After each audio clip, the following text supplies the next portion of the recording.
Hello and welcome to the Business Standard Morning Show. I'm Swapnil Joglekar. It's the 17th of October 2023 and here are the questions we'll be answering today. Why did TCS 25 by 25 plan fail? What helped Groww outgrow Zerodha? Is it time to bet on large caps?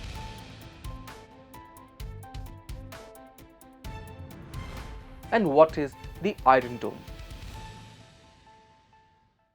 Tata Consultancy Services has pulled the plug on its ambitious work from home and hybrid policies.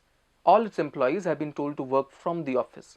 It's a complete about turn from its earlier plan, under which it wanted only 25% of its employees to work from the office at any given time by 2025. Other IT firms too have switched to work from office. But why? Kasturi Akhil has the answer.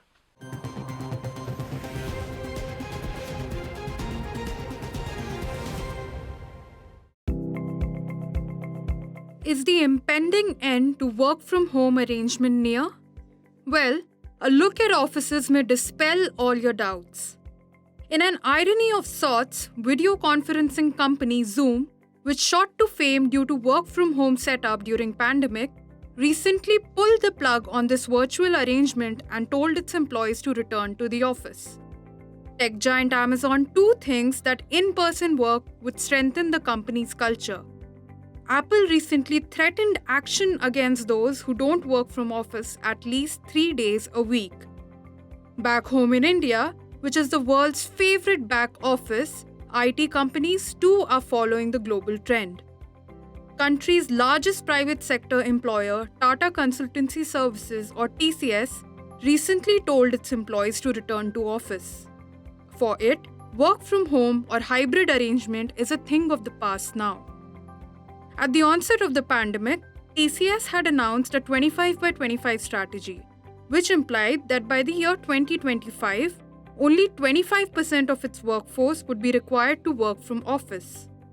But it seems it was a test and trial method which did not deliver the desired results. Milind Lakkad, the company's chief human resources officer, said that the company hired a lot of people in the last 3 years and most of them have only worked remotely since. Therefore, it is necessary for them to work from office as it is the only way to integrate young employees into TCS's large workforce. It comes amidst reports alleging that work from home model led to the undermining of TCS's work among freshers particularly. Reports suggest since the newcomers never got to work alongside their seniors, they failed to imbibe their values, which seem to have caused problems like low commitment and loyalty towards work and the organization as a whole. Back in 2022, the then CEO of TCS, Rajesh Gopinathan, had said that the company will put the 25 by 25 plan in action once at least 80% of its employees are back in office. And the recent decision to pull the plug on work from home model came when 70% of employees have hit the office. 25 by 25 was a response to a scenario of COVID. Now things are very different. Clients are back in, businesses have opened and everybody wants to have that human interface when they're working. The other issue with TCS is it hires one of the largest number of people and many of them have not stepped foot in any of the campuses of the company. The question then is how will the company build the culture, the ethos, the work ethics that is required for the industry? And hence that monitoring will happen only if people are sitting across each other. So that is the other one. The more important part, which the company has always said, is the client demand. And they are saying that if you look at the US markets, or even the HR experts say that even the US markets and everywhere, clients want people back. Now, if that's happening, then there is no other way but to get employees back into the workforce. Besides TCS, other IT firms such as Infosys, HCL Tech, and Wipro have also rolled back their work from home policy. Human resources executives told Business Standard last month that almost 80% of IT firms are likely to make a 5-day-a-week work from office policy mandatory by the end of the current financial year. Meanwhile, Infosys CEO Salil Parekh said that even though employees have started coming back to workspace, the company still intends to maintain flexibility in its approach. So, what is the way forward for the IT industry? Last year, what we have done, we have conducted one survey and we have observed that around 66% of the organization, they are already adopting hybrid working model, and another 30% they are planning to adopt hybrid model in the near future. So definitely the data privacy is there. There is a continuous pressure from the client side, and also most of the provider, they feel that somehow it is not working effectively because the collaboration is missing, the proper training which typically an employee expect from the employer, so that is missing as of now. Typically will not see 100% work from home in the near future, but definitely there will be certain dip, and as a common ground which you will see that most number of clients, they will go for the hybrid infrastructure. Experts point out HR firms in India have been receiving in office mandates from clients, thus pressuring companies to call their employees back. Besides improving data security, productivity, and collaboration, employers also aim to curb moonlighting that became a commonplace during the pandemic's work from home era. As far as TCS is concerned, remote work or hybrid work models are completely off the table as of now for employees at all levels.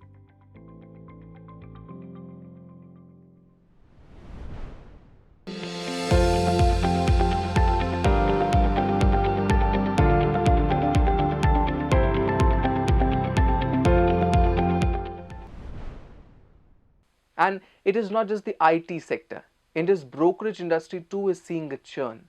Groww recently overtook Zerodha to become the largest discount broker with a substantial 6.63 million active clients. So what helped Groww outgrow Zerodha? Ayush Mishra finds out.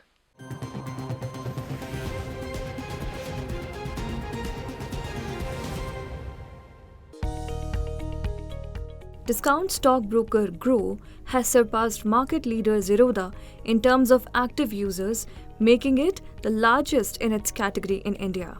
Established in 2016 as a direct mutual fund distribution platform, Groww entered stockbroking in 2020 during the pandemic. NSE data reveals that Groww boasts 6.63 million active investors as of September 2023. Zerodha follows closely with 6.48 million users. Groww's share in the total active NSE clientele was about 19.9%, while Zerodha 19.4% share during the period. Despite facing competition from new entrants like Paytm Money, Upstocks, Blinks, Dhan and HDFC Sky, a select group of established players continue to dominate this space. A bootstrapped company by billionaire brothers Nitin and Nikhil Kamat, Zerodha has long been the market leader, posting impressive revenue of 6,875 crore rupees and a post-tax profit of 2,900 crore rupees in FY23. Zerodha continues to hold the top spot in terms of revenue and profitability, but lost its top position in terms of active users. Harsh Gehlot of brokerage firm FinEdge shares what gave Groww the competitive advantage. One of the key advantages Groww has over Zerodha is that they raised VC money a long time back, and they've been able to utilize that money for their growth. So whether it is performance on SEO or marketing or content or creating a super app kind of a thing for financial services, they've been able to utilize multiple products as hooks to get people onto their platform. That has rapidly helped them to increase the number of subscribers that they have. But then, according to me, there are many more parameters on which for you to be successful as a business, you have to do very well on. Groww's success can be attributed to its mobile application and intuitive user interface, which are user-friendly. It has focused on making investment accessible to masses with features that simplify the process. Groww follows the no-fee model where there are no charges for onboarding. Zerodha, however, charges 200 rupees as account opening fee. In Grow, the account opening charges and AMC is free. So beginners and initial investors found it easy to come in this community of investment in the stock market. First thing is this, and the mutual fund investors also getting a same app. That's also make easier for them. Grow's business model is designed around simplicity, accessibility, and zero commission mutual funds. Apart from simplifying investment, the platform has a special focus on attracting new investors, especially millennials and first time investors. Zerodha, on the other hand, is known for its discount brokerage model targeting experienced traders. In terms of products, both provide equity, F&O, and currencies, but commodities is not available on Grow. Although the basic business model remains quite similar for both of them, but Zerodha clearly is chasing higher revenues and margins per client, whereas Grow is looking to add new clients at any cost. So the quality of clients at Zerodha seem better. There's one thumb rule for onboarding clients, because a client who pays for onboarding is more likely to be serious about using your service as compared to the one who onboards free of cost. The massive investor interest, especially from retail participants, was built up during the market crash of March 2020 against the backdrop of COVID-19 pandemic. According to markets regulator SEBI, new demat accounts being opened during April 2020 and January 2021 stood at around 10.7 million. Independent analyst Ambarish Baliga also points that revenue per client and profitability is much lower in Grow compared to Zerodha. In the long run, he believes it will be a daunting task for Grow to improve the contribution per client. So the question remains about the future prospects of these platforms. Zerodha is a successful company, and because it had the first mover advantage, it has a lot of sticky clients, people who regularly trade on their platform. And so I think this is a slightly difficult industry to operate on, simply because greed and fear are very prominent here, and a person requires exceptionally strong emotional maturity to continue investing. Unfortunately, that necessarily is not true, because a huge number of people, especially people who are first time investors, typically burn their hands. And so keeping a client, keeping them on as part of our platform becomes more and more difficult. And as that becomes more difficult, the longevity of the client comes under question. So I think so benefit for sure. I think both platforms offer the same thing. They offer a trading platform for people to trade in, but purely in terms of quality of people who would generate revenue for the platform, I do believe that Zerodha is in a significantly stronger position, whereas Grow might have overtaken Zerodha in number of subscribers, but they still have to prove their profitability. I think they're very far away from them. Grow outgrowing Zerodha reflects the changing landscape of investing in India. The key differentiators, business models, and the rise of tech-savvy retail investors are driving the growth of these platforms.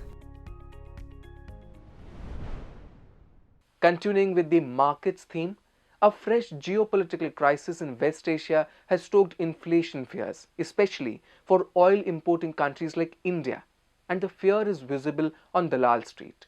In our next report, Harshita Singh brings experts' view on how to navigate the current turbulence in the markets.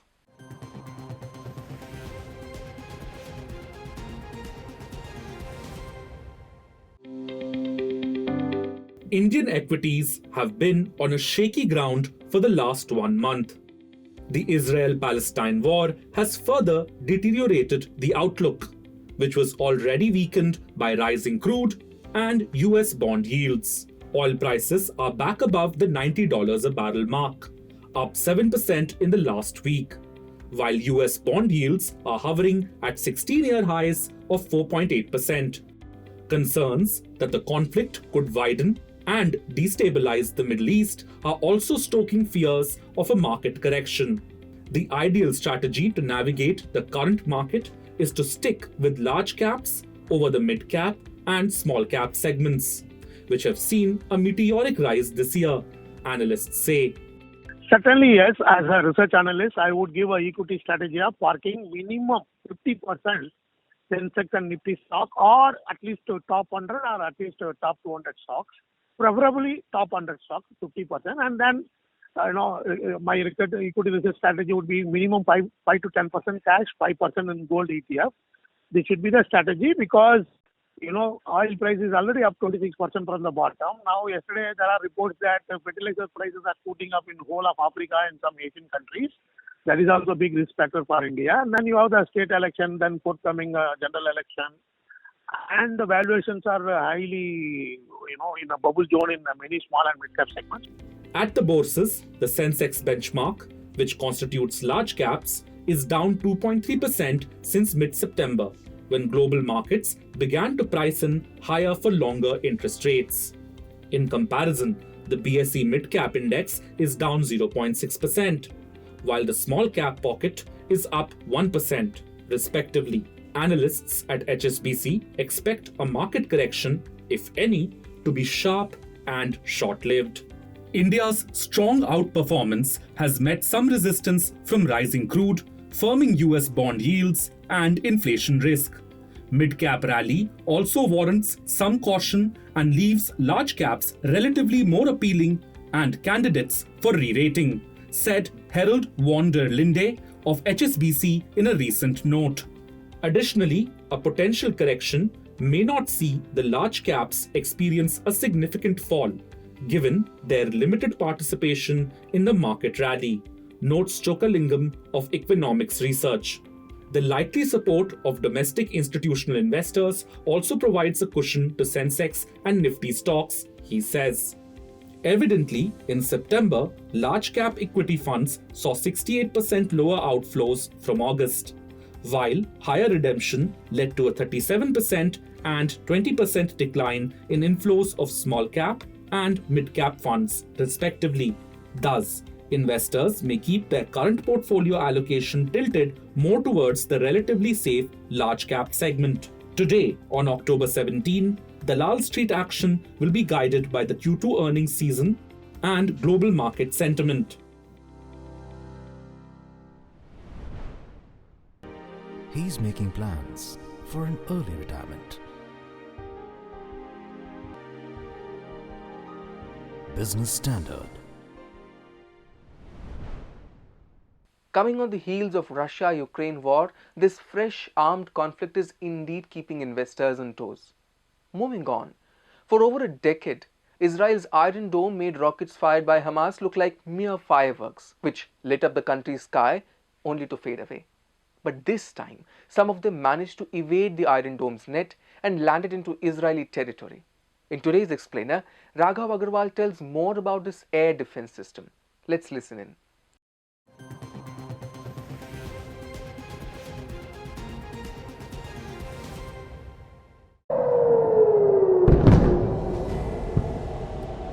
Considered one of the world's most advanced air defense systems, the Iron Dome was created by Israeli firms Rafale Advanced Defense Systems and Israel Aerospace Industries with some support from the USA. It became operational in 2011.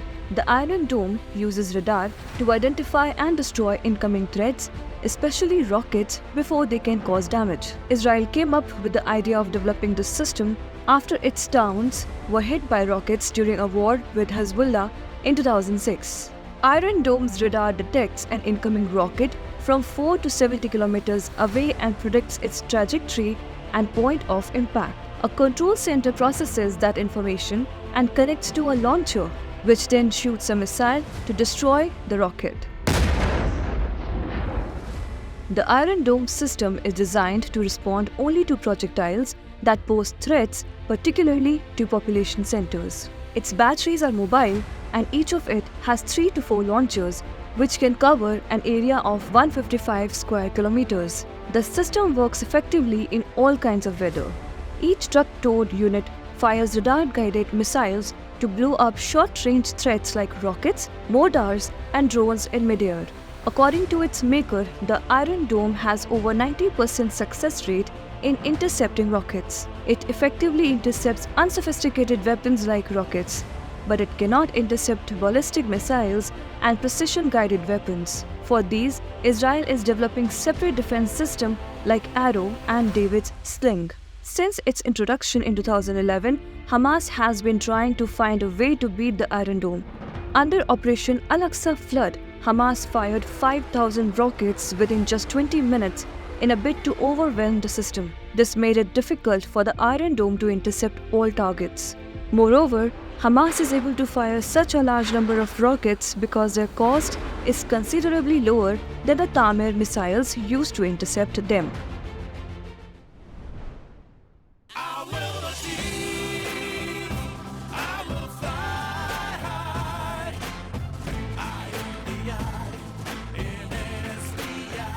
I'm backed by the nation's trusted bank, SBI, the banker to every Indian. The cost of each missile of the Iron Dome is about $40,000 to $50,000. Well, that's all for today. For more news, views and insights, please log into business-standard.com.